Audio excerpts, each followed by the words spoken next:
Namaskar, I'm Shashi Tharoor. Today the nation pauses to mark a solemn milestone, the first death anniversary of a man whose silence often spoke louder than the clamour of our current political discourse.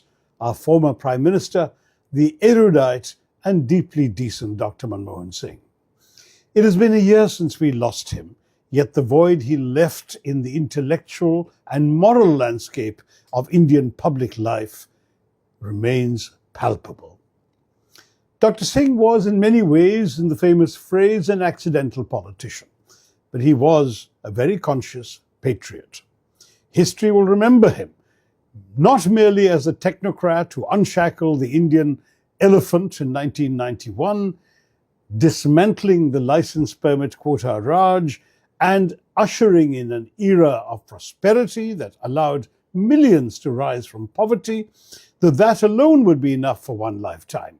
It will also remember him as a transformative Prime Minister. We who had the privilege of serving with him remember him for something far, far rarer, his unflappable dignity. In a noisy democracy, he was a pool of stillness. He proved that one could be mild in manner, but made of steel in conviction, a truth best exemplified when he staked his government on the civil nuclear deal, securing India's place at the high table of the global powers. His decade as Prime Minister was not just about high growth, because that's something everyone talks about. It was also about the architecture of rights, the right to information, the right to education, Manrega, the right to work, the right to food security.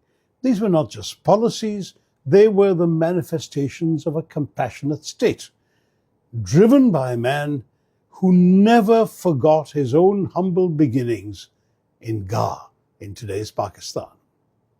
He once famously said, "History will be kinder to me than the contemporary media."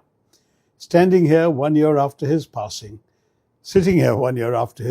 I can say with certainty, history has not just been kind, it has been validating.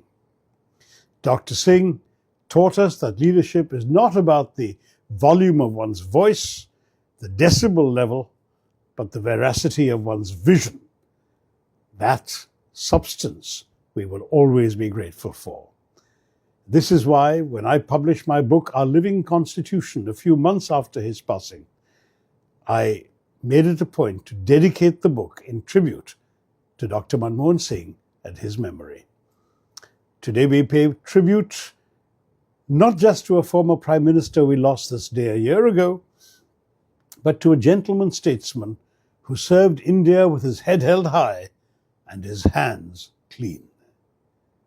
Pranam, Dr. Singh. Om Shanti. Jai Hind.